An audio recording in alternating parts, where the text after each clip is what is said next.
Baik, kita lanjut dulu kepada Pak Asmun dari Tan Malaka Institute. Kemudian kalau Pak Zoni Satria bersiap-siap ya, kalau masih tadi raise hand ya. Silakan Pak Asmun dulu. Iya Pak. Ya. Assalamualaikum Pak. Ya. Waalaikumsalam warahmatullahi wabarakatuh. Silakan. Bismillahirrahmanirrahim. Alhamdulillah kami sudah menyimak dan sedikit ada pengalaman di Amerika sama di Jepang. Mungkin hal yang sangat penting kita pikirkan bersama adalah pertama, sampai seberapa jauh pemerintah daerah, dinas kebudayaan harus mempunyai suatu konsep strategis Pak untuk mengatur pelestarian nilai-nilai budaya Minangkabau ini. Dan itu harus ada secara strategis. Yang kedua, setidaknya dinas dan stakeholder semuanya harus bisa menyelenggarakan suatu musyawarah besar kebudayaan Minangkabau untuk memikirkan hal-hal yang akan dilakukan ke depan. Yang ketiga, Ambo perlu sebenarnya berbicara masalah pembinaan seni budaya.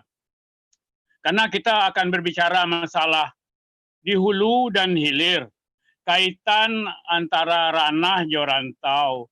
Lantas kita juga harus berpikir sampai seberapa jauh strategi yang telah kita siapkan pertama tadi dapat mencapai kepada para milenial.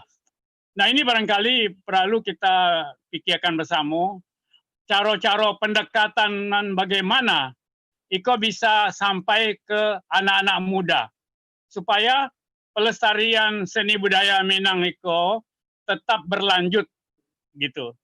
Yang terakhir, Ambo hanya ingin menyampaikan bahwa sebagai outgoing generation, Ambo meminta kepada existing generation kiniko untuk mulai berpikir bagaimana caranya bisa menindaklanjutin hal-hal seni budaya Minang ini untuk the future generation of Minangkabau.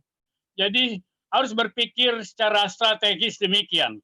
Terakhir, kalau lihat pengalaman di Amerika, Ambo secara mandiri dengan kawan-kawan permias di sana menyelenggarakan berbagai kegiatan seni budaya, tari menari, juga mengenai pameran produk dan lain sebagainya.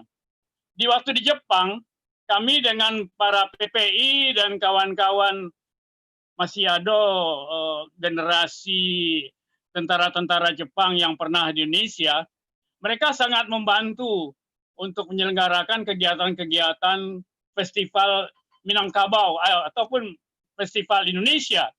Tapi Ambo melihat di sini banyak potensi seni musik tiup dan lain sebagainya yang bisa kita gali.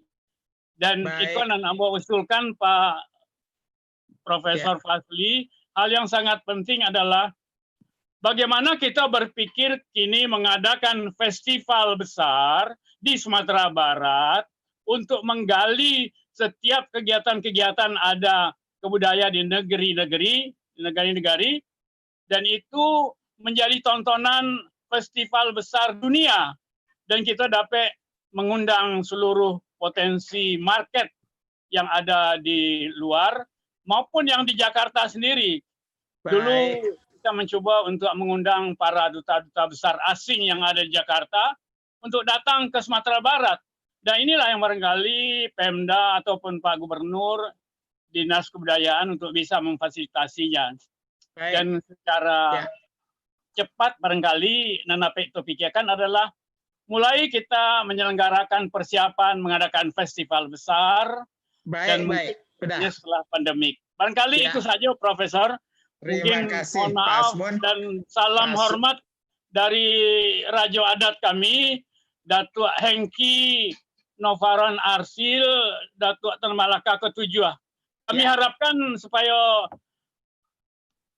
di Pandam Gadang dengan ada juga di situ kalau tidak salah ada Talempong Batu. Itu adalah budaya kuno dari Sumatera Barat. Lebih kurangnya maaf lahir batin. Wassalamualaikum. Waalaikumsalam warahmatullahi wabarakatuh.